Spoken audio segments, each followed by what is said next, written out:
How do you find meaning in your life? I found meaning in my life through a process of surrendering and cleansing, in the sense that I realized that the meaning that I have given throughout life to myself, or that the ego has given to me, to myself, has always brought me into, well, it brought me excitements and beautiful heights, but also sent me to pits of hell that are very hard to describe in words. And this journey this life was to find meaning through a process of surrendering to truth and love. That's how I find meaning. Instead of me defining the meaning, I let the meaning of the truth define me. How do you nurture your friendships? It's an art, in the sense that friendships are so important, because you can have two types of friendships. You can have a friendship which is based on your first type of identity, which is the ego definition of self. And I had many relationships in the past like that, many friendship relationships in the past, but they're always like sort of tied to the story of who I defined what life is, or what I thought life is, and who I thought I was. And so through this story I was interacting with other people, so my friendships were really built on the interactions between stories. But I realized that that's a very shallow definition of friendship, because it doesn't really connect to people. You don't really see people for who they really are.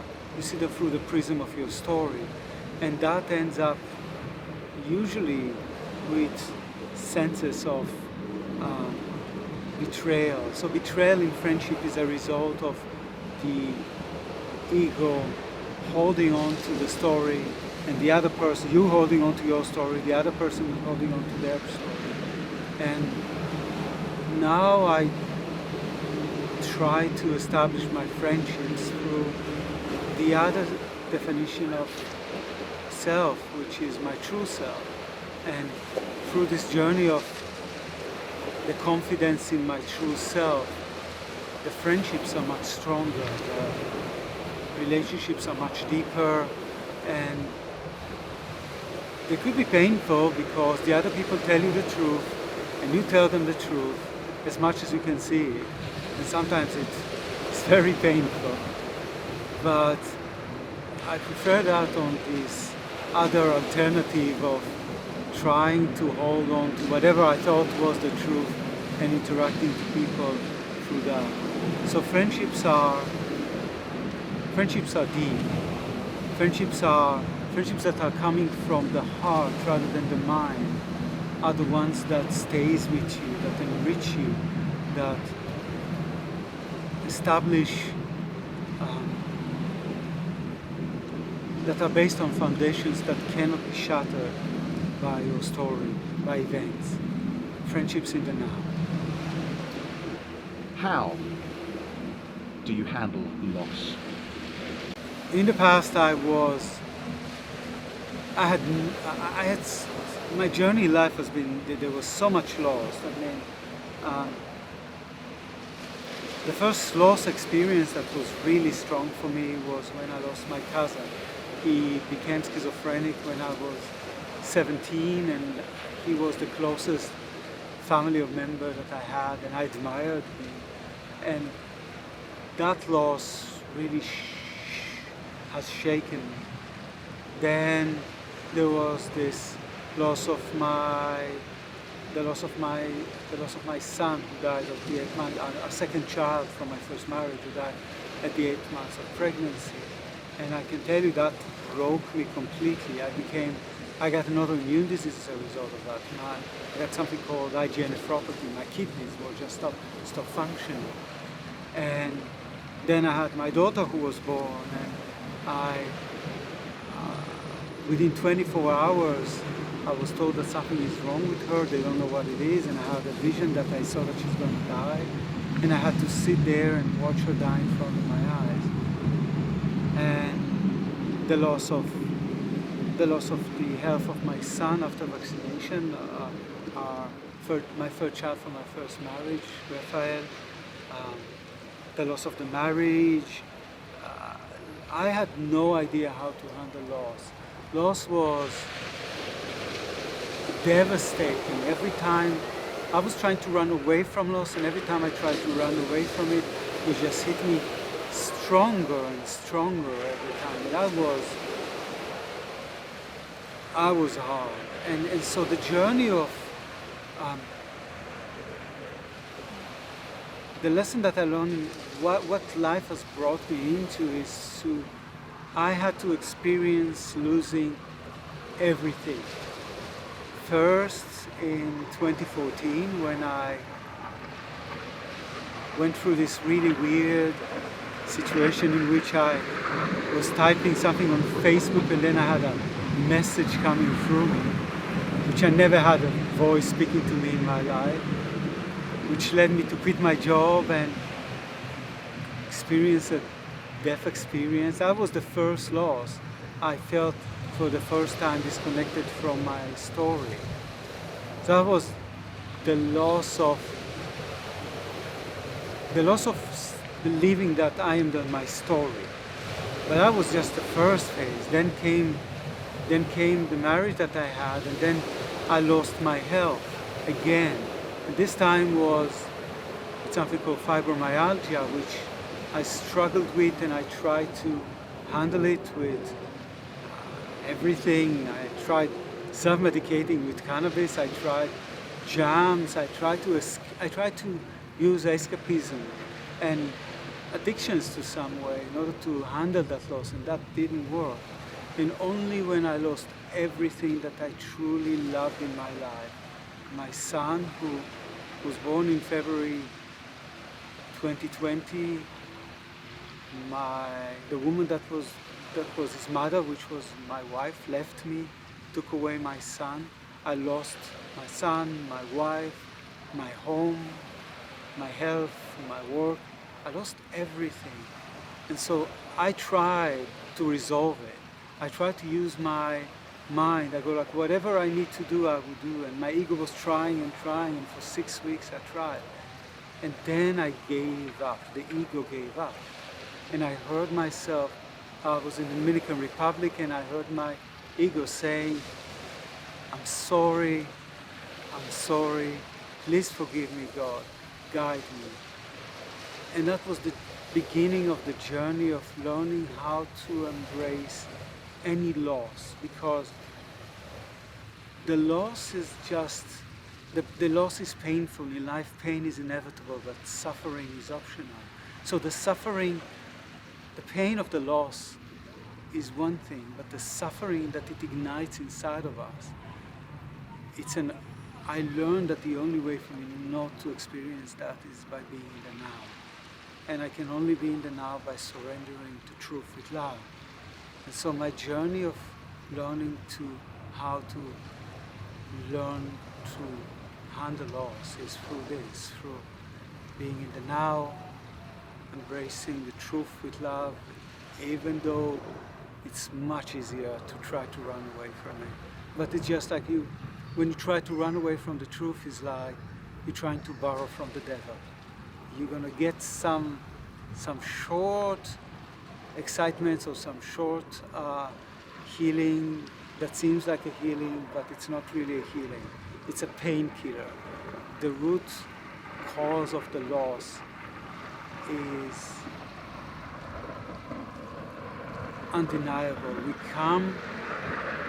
Most people, if you would ask them, they would say, well, like, what's the biggest loss that you can have? And they would say death, either your death or the death of someone you love. But we don't remember when we came into this life, when our soul decided to come into this life, we made a choice to lose. we chose to lose that connection from the oneness that we experience as part of being connected to the eternity, and to be experiencing life through this simulated environment which has a lot of boats in the background at this stage and people over there. But it's just like you recognize that this is part of life. This is part of life. You embrace it with love. And so that's how I learned to embrace loss, by embracing it as part of the now, as part of everything beautiful. I think the other point is when you embrace the truth with love, you realize that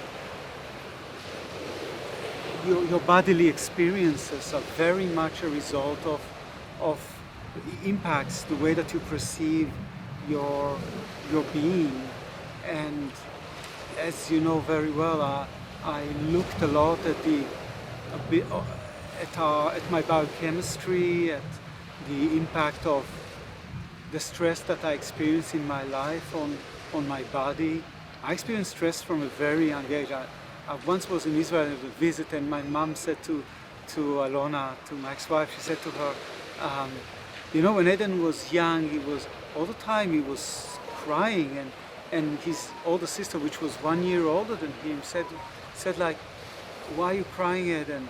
And I couldn't really understand. She couldn't really understand that when you experience all this deep suffering from a young age, it unbalances you and it rewires your brain, and so you become more and more trapped in whatever story, whatever meaning you gave to this life, to whatever things are, whatever you are. I had minus self-confidence most of my life because I hated myself. Even through this journey was, when I went through the first death experience, it was, I came back and I loved my true self, but I still hated being me. That I couldn't see myself as beautiful. And only through surrendering to God and allowing to be in the now, I started to embrace that there is so much beauty in the now.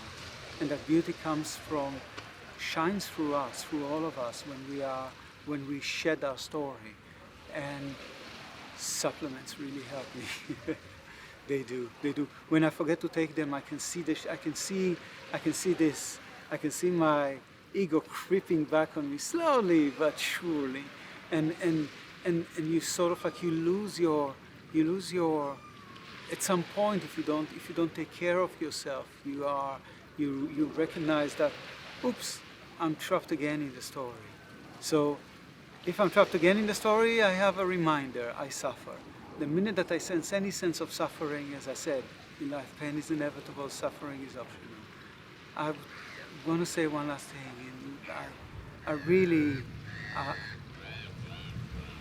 I complain a lot about my suffering, a lot.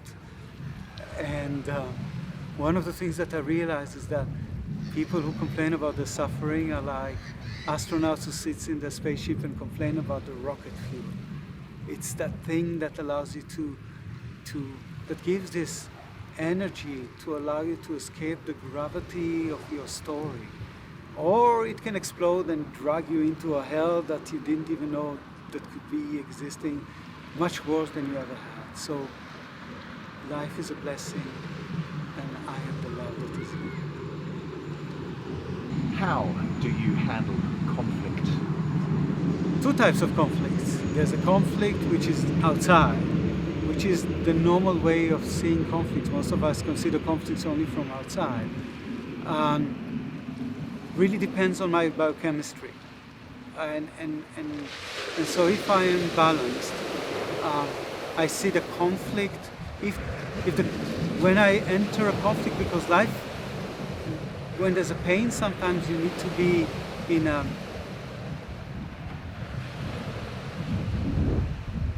You need to embrace the fact that sometimes life is not as you want it to be.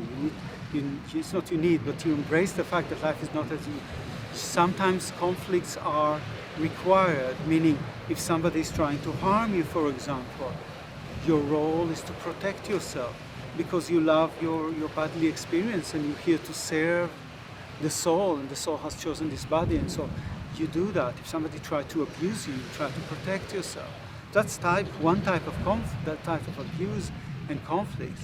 But I found the conflicts to be much more problematic. The inner conflicts are the one which is the hardest thing for us to handle. Really, that's the hardest part, because that's the thing with the mind that doesn't stop talking. And again, that's the now is our only shelter. Being in the now. If I need to take supplements, I take supplements. Breathing if I need to, meditating, listening to music, connecting deeply. I used to think that I used to try to find ways out of conflicts through intimacy in my relationships. I don't do that anymore. I think it's a wrong approach. I used to do that. I was very persuasive in that thing, but it doesn't really solve anything. It just you have a conflict. You need to embrace the fact that there is a conflict, and it's good. Part of life.